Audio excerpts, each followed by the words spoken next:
திரு சிந்தன் எப்படி பாக்குறீங்க? ஏன் பாஜக எது கொண்டு வந்தாலும் எதிர்க்கணும் அப்படிங்கறதா எதிர்க்கட்சிகளுடைய நோக்கமா இருக்கு? அதாவது 1967 இருந்து நாட்டுல தேர்தல் விதவிதமா நடந்துகிட்டு இருக்கு, யாருக்கும் எதுவும் பிரச்சனை இல்லை.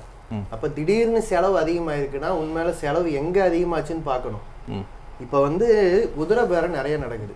எம்எல்ஏக்களை விலைக்கு வாங்கி மாநிலத்தை கவுக்கிறதுல மத்தியில் ஆளுங்கட்சி மகாராஷ்டிரால இருந்து நம்ம நிறைய உதாரணம் சொல்லலாம். எத்தனை அரசுகளை கவுக்கிறதுல பணம் விளையாடுச்சு. அதானியே நேரா போய் உட்கார்ந்தெல்லாம் பேச்சுவார்த்தை நடத்துறாங்க. அப்ப என்ன ஆகுதுன்னா, நான் பேசுறேன், எப்படி நீங்க அனுமதி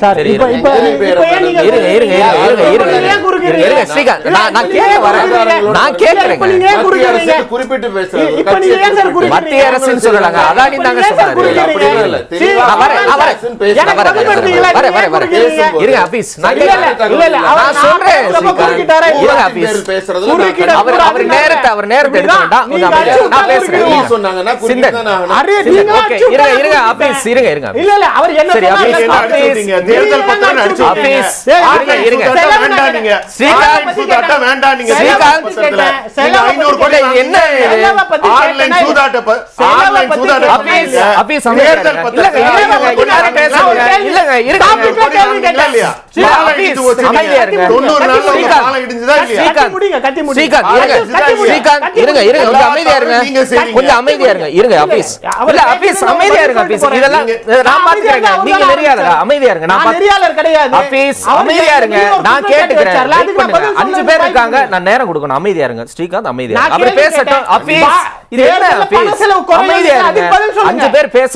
சிந்தன் பேசுங்க.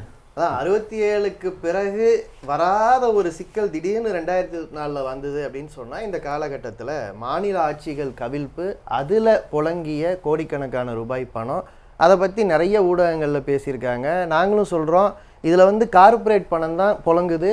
எலக்ட்ரல் பாண்டு தான் அதுக்கு உதாரணம். எலக்ட்ரல் பாண்டு வழக்க போட்டு அதுல வந்து மறைக்கப்பட்ட பெயர்களை ஒவ்வொன்றா வெளியில கொண்டு வரும்போது ரெண்டு உண்மை தெரிந்தது. எப்பெல்லாம் மாநில அரசுகளை கவிழ்க்கிறதுக்கு பணம் தேவைப்படுதோ அப்பெல்லாம் எலக்ட்ரல் பாண்டில் பணம் வாங்குறாங்க. எப்பெல்லாம் தேர்தல் நடத்துறதுக்கு பணம் தேவைப்படுதோ அப்பெல்லாம் எலக்ட்ரல் பாண்டில் பணம் வாங்குறாங்க. மக்களை நம்பி கட்சிகள் இல்லை, பணத்தை நம்பி இருக்கீங்க. அதனால் பணம் செலவாகிறத பற்றி கவலைப்பட்டு ஒரு சட்டம் கொண்டு வரீங்க. ஆனால் என்னென்னா, இது வந்து பாஜக கையில் நிறைய மாநிலத்தில் ஆட்சி நடக்குது. ஒன்றிய ஆட்சி அவங்க கையில் தான் இருக்குது. மொத்தமாக ரிசைன் பண்ணுறோம் அப்படின்னு ஒரு முடிவு எடுக்கிறாங்கன்னு வைங்களேன், நாட்டு நலன் அப்படின்னு நம்ம வந்து பார்க்கலாம். அதை பற்றி கூட விவாதிக்கலாம். அது வந்து நான் செய்யுங்கன்னு சொல்லலை, நாங்கள் உங்களை தோக்கடிச்சுக்கிறோம். ஆனால் மக்கள் உங்களை இந்த 2024 தேர்தலில் உங்களுக்கு அரசமைப்பு சட்டத்தை திருத்துறதுக்கு மெஜாரிட்டி இல்லைன்னு பொட்டில் அடித்த மாதிரி சொல்லிட்டாங்க. அதோட அர்த்தம் என்னன்னா, இந்த திட்டத்தை கொண்டு வராதீங்கிறது தான்.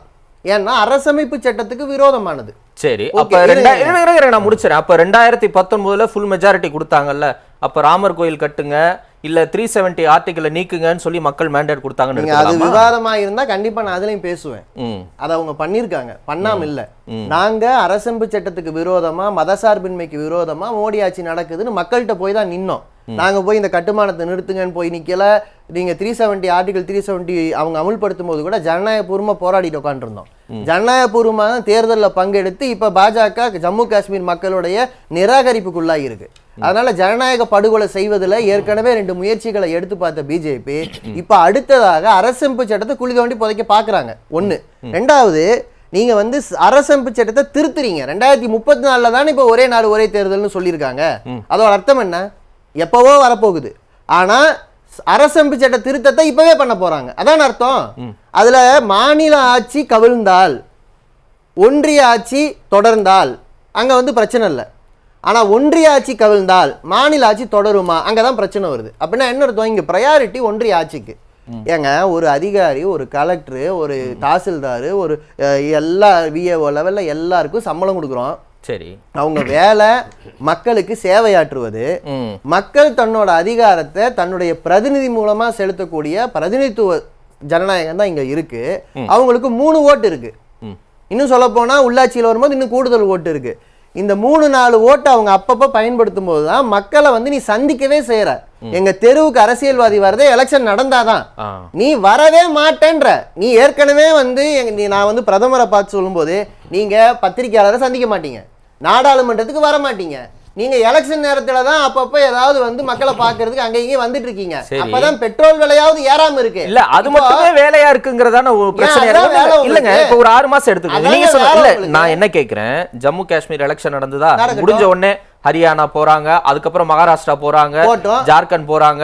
இப்படியே ஒரு ஆளுக்கு எடுத்தோம்னா நான் என்ன சொல்றேன், அப்ப நீங்க மக்கள் நல திட்டத்துக்காக இல்ல மக்கள் பணி செய்வதற்காக நேரத்தை செலவிடுவீங்களா, இல்ல தேர்தல் களத்துல போய் பிரச்சாரம் பண்றதுக்கும் இல்ல தேர்தல் அறிக்கையை பேசுவதற்கும் எதிர்க்கட்சியை விமர்சனம் பண்றதுக்கும் அந்த நேரத்தை பயன்படுத்திக்கிட்டே இருக்கீங்களா? கண்டிப்பா அந்த நேரத்துல எதிர்க்கட்சி விமர்சனம் மட்டுமல்ல, எதிர்க்கட்சி உங்களை விமர்சனம் பண்ணும். நீங்க அப்பதான் பதில் சொல்ற இடத்துக்கு வரீங்க. அப்ப எந்த நேரத்துல வேலை செய்வாங்க? வேலை தாங்க அது. அரசியல்வாதிக்கு வேற என்ன வேலை? 24 மணி நேரம் வேலை செய்யறதுக்கு சம்பளம் கொடுத்து நிர்வாகம்னு ஒண்ணு இருக்கு. நிர்வாகம் எப்பவுமே இயங்கிட்டு இருக்கும்.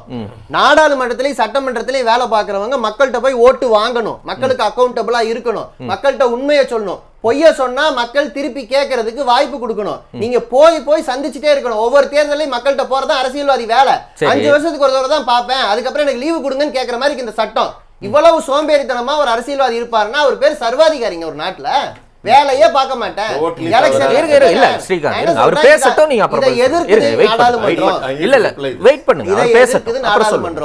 நாடாளுமன்றத்துல மெஜாரிட்டி இல்ல. எனவே இந்த விவாதம் வந்திருப்பது என்பது நீங்க அரசியல் சட்டத்தை திருத்துறீங்க. இந்த திருத்தம் சரியில்லை. ஏன்னா இந்த திருத்தம் தேர்தல் ஆணையத்துக்கு அதிகாரம் கொடுக்குது. இந்த தேர்தல் ஆணையத்துக்கு பல்லு இருக்கா நீங்க இவ்வளவு அதிகாரம் கொடுக்கறதுக்கு? இது அப்படியே பொட்டி பாம்பா ஆளுங்கட்சி சொல்றதுதானே கேக்குது. அதான உண்மை. குஜராத்துக்கு தேர்தல் அறிவிச்சா எத்தனாம் தேதி அறிவிக்கணும்? யார்கிட்ட கேட்குறீங்க? யாரு டூர் முடிஞ்ச பிறகு அறிவிக்கிறீங்க? எத்தனை தடவை கேட்டோம்? அதே மாதிரி மின்னணு வாக்குப்பதிவு இயந்திரத்து மேல சந்தேகம் இருக்குன்னு சொன்னா மின்னணு வாக்குப்பதிவு இயந்திரத்து சந்தேகத்தை விசாரிக்கிறதுக்கு ஒரு உள்ளாட்சியும் அவங்களா ஒரு முயற்சி எடுக்கிறாங்க. நாங்களா வாக்குச்சீட்டு முறையில ஓட்டு போட்டு பாக்குறோம், என்னன்னு வெரிஃபை பண்றோம், அது கூடாதுன்னு வந்து நிக்கிறாங்க.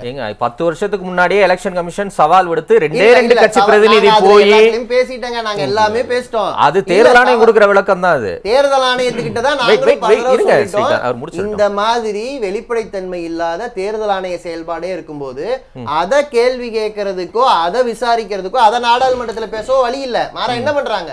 ஒரு மாநில தேர்தல் நடத்தணுமா இல்லையாங்கிற அதிகாரத்தை ஈஸியை முடிவெடுக்குமா? அப்ப ஒரு ஆட்சி கவிழ்து, அந்த ஆட்சி கவிழ்ந்த பிறகு இல்ல கவிழ்துங்கிறது ஒரு உதாரணத்துக்கு சொல்றேன். ஒரு சட்டமன்றம் தேர்ந்தெடுக்கப்படுதுங்க. அந்த சட்டமன்றத்துக்கு நாடாளுமன்றத்துக்கு சமமான அதிகாரம் உண்டு. ஏன்னா அது தேர்ந்தெடுக்கப்பட்ட பிரதிநிதி. அவங்க 5 வருஷம் இருக்காங்களா அல்லது 5 வருஷத்துக்கு முன்னாலேயே கவிழ்ந்து திரும்பவும் தேர்தல் வருதாங்கிறத மக்கள் தான் முடிவு பண்ணணும். தட் மீன்ஸ் திரும்ப போய் மக்கள்கிட்ட போய் நின்று எனக்கு மெஜாரிட்டி இல்ல எனக்கு ஓட்டு போடுன்னு தான் கேட்கணும். இந்த திருத்தங்கள் அந்த திசையில போல மாறா ஒன்றியாட்சி இருக்கா இல்லையான்னு பார்க்க சொல்றாங்க. ஒன்றியாட்சி 2.5 வருஷத்துல கவுந்துட்டா எதுக்கு 5 வருஷம் தொடரக்கூடிய மாநில ஆட்சி கவலணும்னு நான் கேட்கிறேன். நிறைய பேசுனதுல இவங்க இன்னொரு திட்டம் வச்சிருக்காங்க.